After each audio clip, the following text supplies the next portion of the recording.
make you the host. Wow. I am the host now. And we're recording.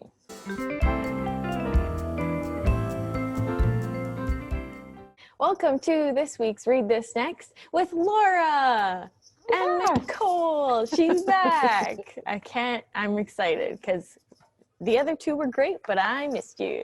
Oh, well, thank you. I miss doing it. It's fun.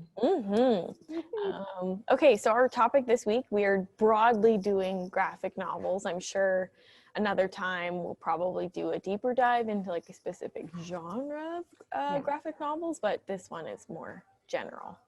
I'm going to do, just before we go any further, just a quick little definition rundown of what a graphic novel is, because not everyone knows exactly.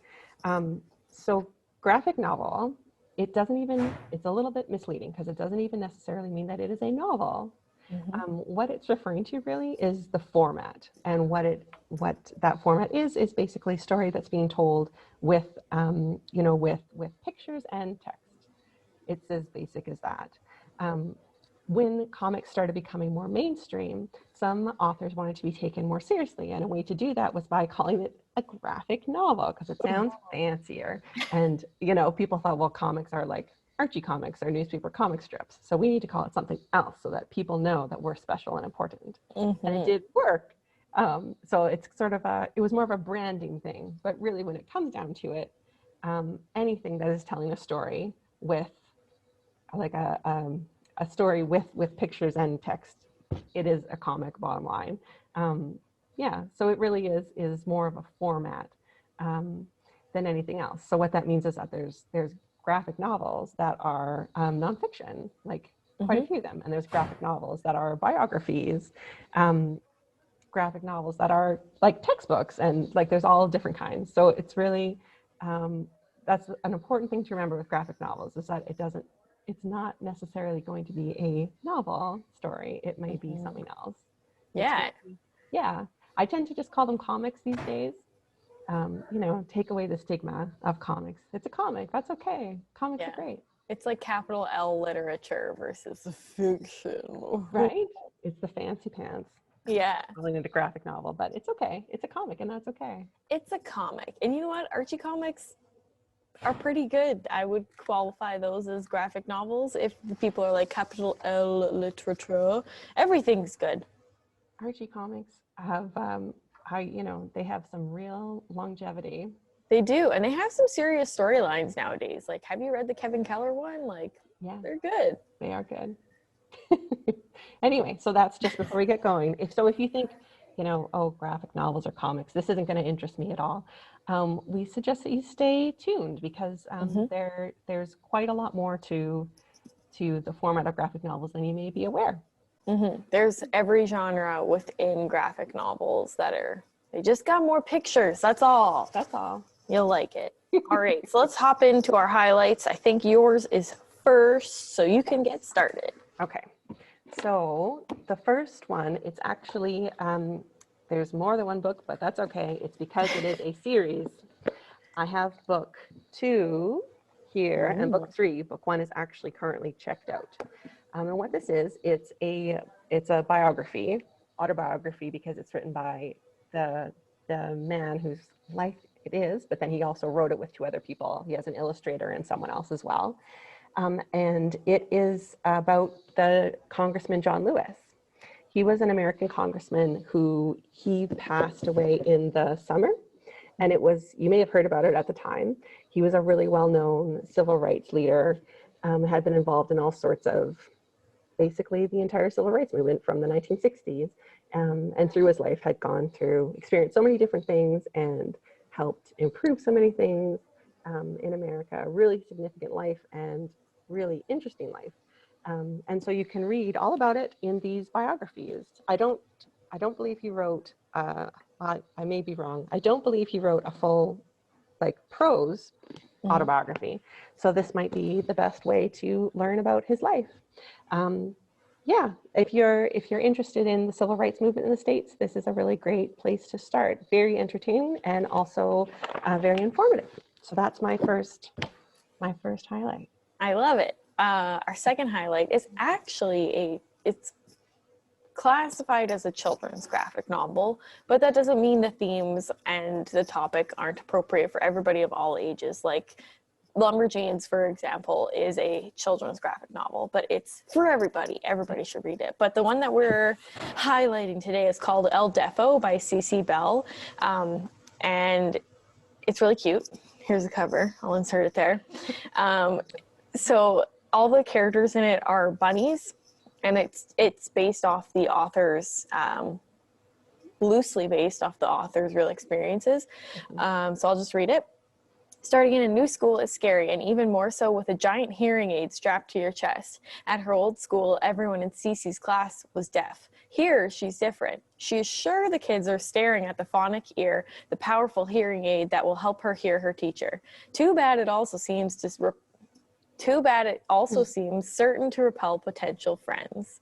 And then Cece makes a startling discovery. With a phonic ear, she can hear the teacher not just in the classroom, but anywhere her teacher is in school. In the hallway, in the teacher's lounge, in the bathroom.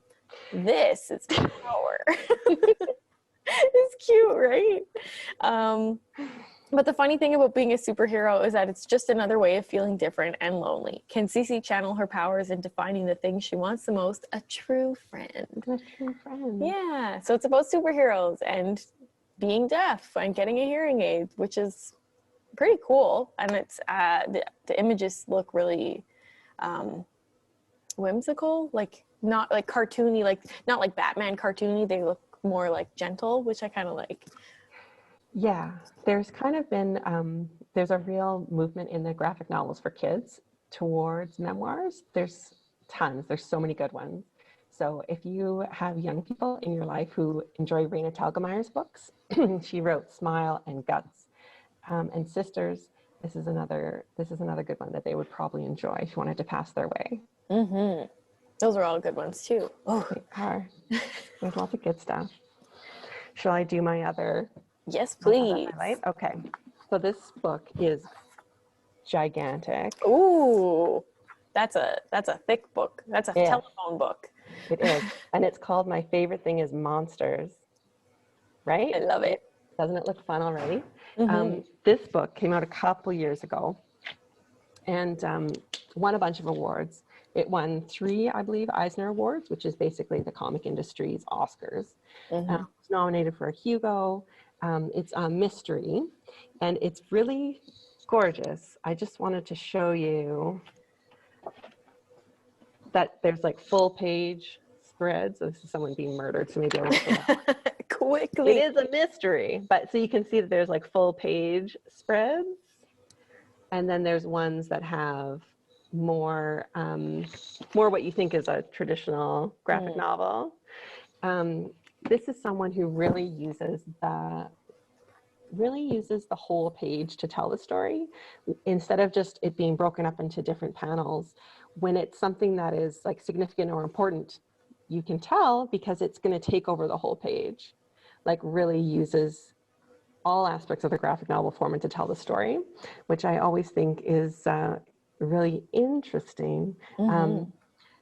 Sort of dark mystery, supernatural, really interesting book.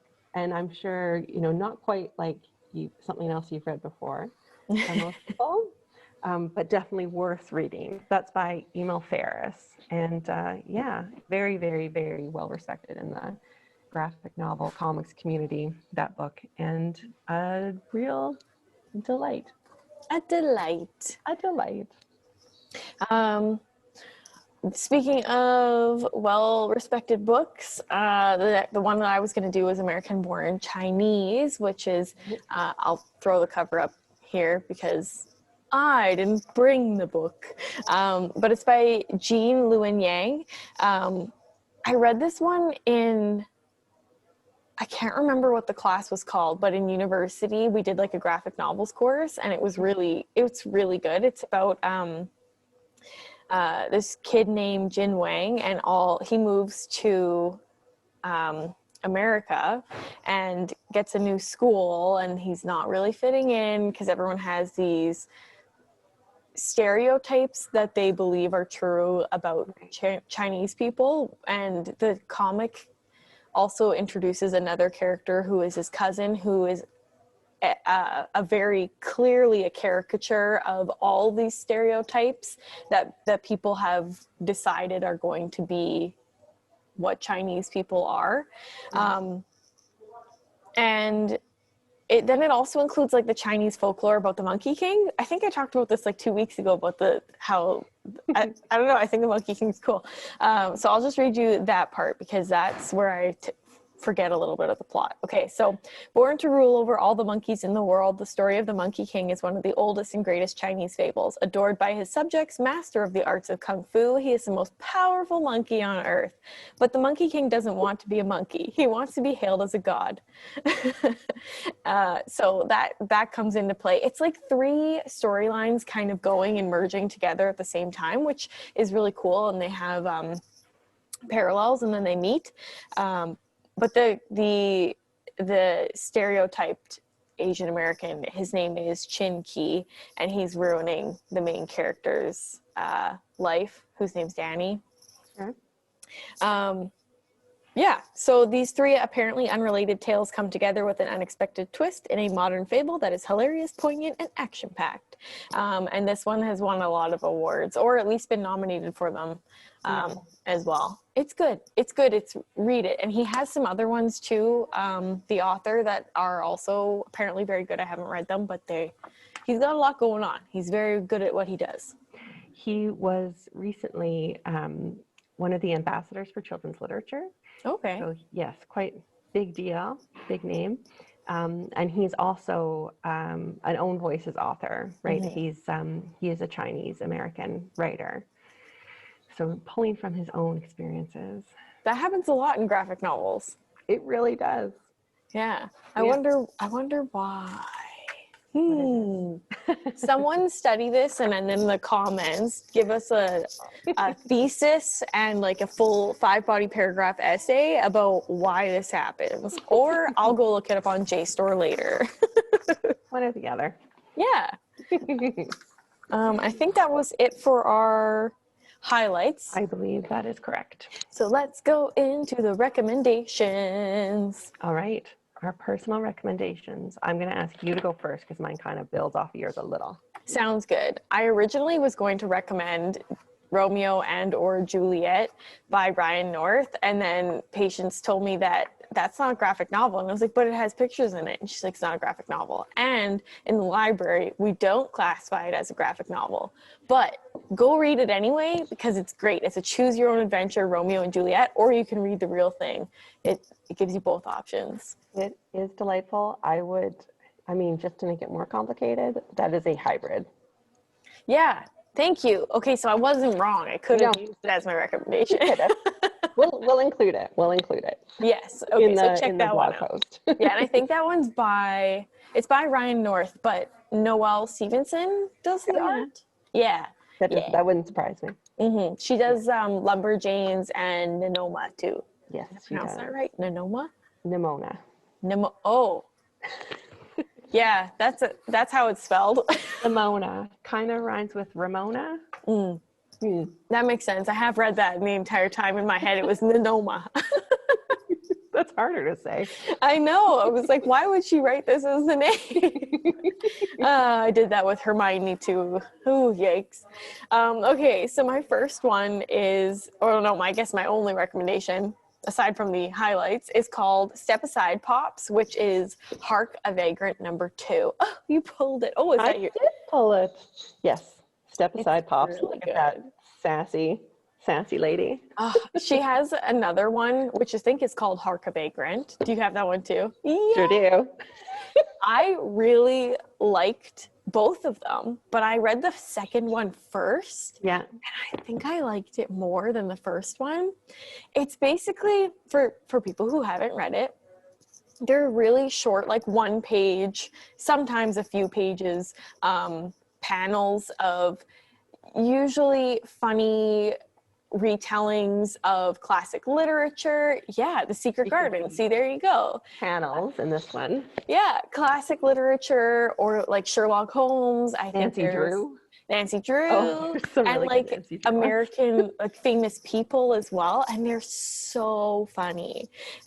If you like, honestly, if you like anything, but if you're an English major or you really like reading classics and or you know a lot about history, pick Yeah. these up because it's such a funny way to interpret history.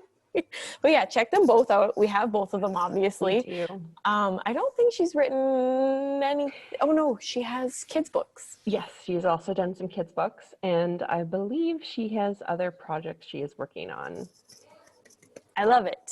Yes. Yeah, I think that one leads well into yours because It I does. believe it. Well, I'll let you explain.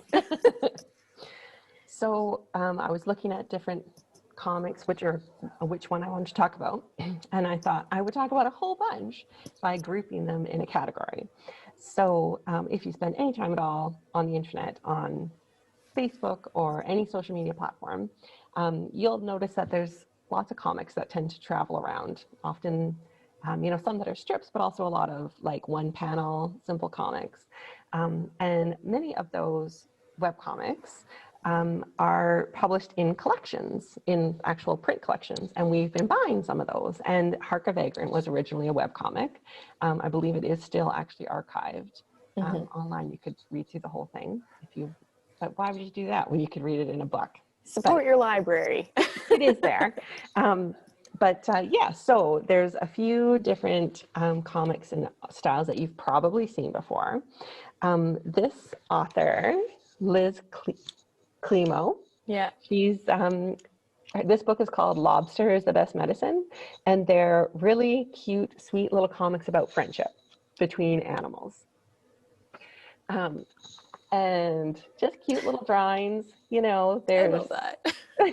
There's bunnies, lizards, giraffes, tiny birds, ducks, lots of bears, and just little kind of slice of life comics. Yeah, lots of fun, very charming. And I bet if you go through it, you will have seen some of them before. Oh, definitely. If Yeah. you're a Tumblr user, for Also sure. Tumblr. Yes, you will have seen those before. Similarly, other ones that I feel like people would have encountered in the wild, Heart and Brain by Awkward Yeti. There's, I think, 3 of these collections that we have. But anytime you've seen a little comic and it's a heart and a brain, or sometimes I know the stomach gets involved, Oh, love the stomach. having conversations with each other, it's by this guy. You can see in this, on the cover, we've got the brain trying to move towards adult responsibilities and the heart running off towards utter nonsense. So very relatable. And these ones are full color panel comics. Very funny. The stomach is the most relatable of them, in my opinion. Very relatable. And then when they drink coffee and you're like, yeah, that is it. That's exactly what happens. That's how it goes. Yeah. It's super fun. So you've ever seen just one of those and thought, oh, I had a laugh. That's funny. You can read more. Here's another one, Sarah Scribbles. That again, very distinctive. You've probably seen her around. And this is one that is a bit of I think they're mostly autobiographical. Like her name is Sarah. The series called Sarah Scribbles. Don't want to assume anything, but it was probably mostly autobiographical. Maybe. And yeah, just funny. Again, slice of life, everyday life. Good time comics. And then there's also ones that are a little bit more, they do not just web comics. This guy, Tom Gauld, you're all just jealous of my jetpack. He actually does comics, I believe, for the, he does the one panel comics for the New Yorker on occasion, one of their artists. And he tends to do comics about, again, history, literature, technology, less slice of life stuff and more sort of big topics. But again, very funny indeed. Let's see what else. There's also Poorly Drawn Lines. A classic. The color is hard to see. But yeah, again, maybe recognizable. There's a bunch more you can read. The pigeon is in that one. If you've ever seen a poorly drawn line pigeon, you will recognize it. It's from that. This is an older one, this book, but I wanted to share it just because, you know, it's particularly relevant to our interests. This is an unshelved collection. I love those. I follow them on Instagram. Right? Unshelved is lots of fun. This one collection is called Too Much Information, and it is set in a library. So it's staff, you know, reoccurring characters are staff and then some regular patrons, and just kind of the sort of things that happen day to day, sort of questions people ask, sort of issues that might pop up. Lots of fun. And yes, still carries on. Like this book is not recent. It's from 2012, and he is still like there's still new comics coming out today. I believe the illustrator has changed, perhaps. I think it's changed twice. Okay. So, but I feel like it's the same. Gene Ambaum is still the same guy. I think so. I have in fact, met him, and he is delightful and charming. You meet all the cool authors. You know what? And you know where I meet them all? I meet them all at the Toronto Comic Arts Festival. That's where I met him too. That's not happening this year. No, it would have happened in May. Dang, that would have been cool online too, but I know. So we'll see if it's back again next year. Who knows? Fingers crossed. Fingers crossed. So all of those are sort of more complex illustrations. But as I have made the point before, because I've talked to some classes about graphic novels and comic strips, and I've said, you know, you don't actually have to be good at drawing to start writing comics. And people are like, oh, sure, you know, like you have to at least be able to do something, you know, to get some, because you have to have expressions, or you have to be able to do something. Like, you gotta be like, be serious.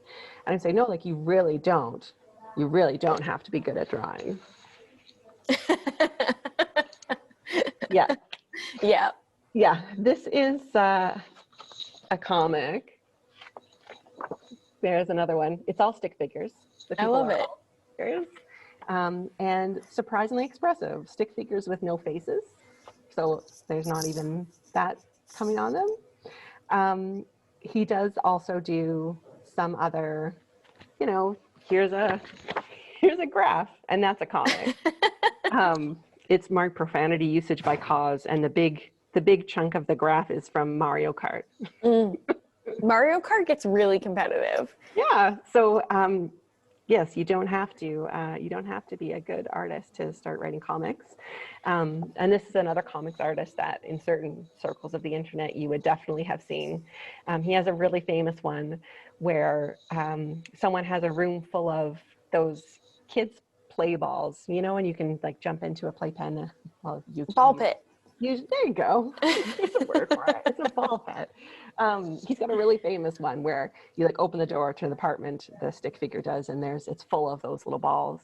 And he's like, what is happening? And the other character says, well, we're the adults now and we get to decide what that means. That's cute. He's like, okay, jump into the ball pit. Yay! I've seen one where most of the people underneath commented, like it just zooms in on like the stick figure's head. There's no expression, and they're like, I know exactly what the stick figure's feeling. Right? Like it's surprisingly, he manages to get quite a lot across. Mm-hmm. Very simple illustrations. So that's XKCD. He's been online again, another one who's been online for a long time. We've got the collection. He also has a really fun book called it's like Serious Answers to Ridiculous Hypothetical Scientific Questions. So like what would happen if everyone in the world jumped at the same time? That sort of thing. Genuinely curious. So these are genuine scientific answers to absurd hypothetical questions. And he's got comics in there and then answers. Again, lots of fun. I'll just flash through a couple more. Cat versus human. Mm-hmm. You can see that's relevant to my interest. And then we do have some of the classic collections of what you might think of what are like newspaper comic strips of the past, right? So we've got like For Better, For Worse collections. Garfield, Charlie Brown, Snoopy. The oatmeal, that's another one that you would recognize if you saw it. It definitely pops up online all the time. Yeah, so that's what I wanted to show you, that a lot of the times those little comics that you see and have a laugh, various places on social media, they actually have many times been collected into prose books, and we have been buying the popular ones as they come out. That's just some of them. We have many more. So I'll have a list of those in the episode notes so that you can place holds on them, check them out as you like. They're lots of fun. That's one thing about a lot of the comic strips. They're going to be more entertaining and funny because they're kind of originally created to be digestible online. So there's generally not a huge ongoing narrative. Sometimes there is, but very often they're just piece by piece, funny little things, which makes them kind of perfect to dip in and out of. And especially if you've been finding that you have a hard time concentrating right now these days with, for who knows what reason that Everything. could be. Yeah, just life. But you might enjoy something light that you can just kind of jump into, read a couple comics, and then you will, of course, need to show your friends because it'll be funny. And then, read a couple more, and then you've read a book. They're fast reads, which is nice. Yes. Yeah. So that's what I wanted to share for my recommendation, my picks. I love it. There's a whole mini genre within graphic novels. Yes. Web comics, they're called. The OG, the new version of newspaper comics. Exactly. Exactly. Tons of them are out there. So we just have a couple to get you started. Yeah. All right. That is everything. Thank you so much for joining us again on Read This Next. You can see us Friday. I always forget what day we have this on. Fridays at 2 p.m. on Facebook or YouTube. You'll see our title card with all the details. Don't forget to check out our show notes on tbplofftheshelf.com. And yeah, we will see you all next week. Okay. Bye. Bye.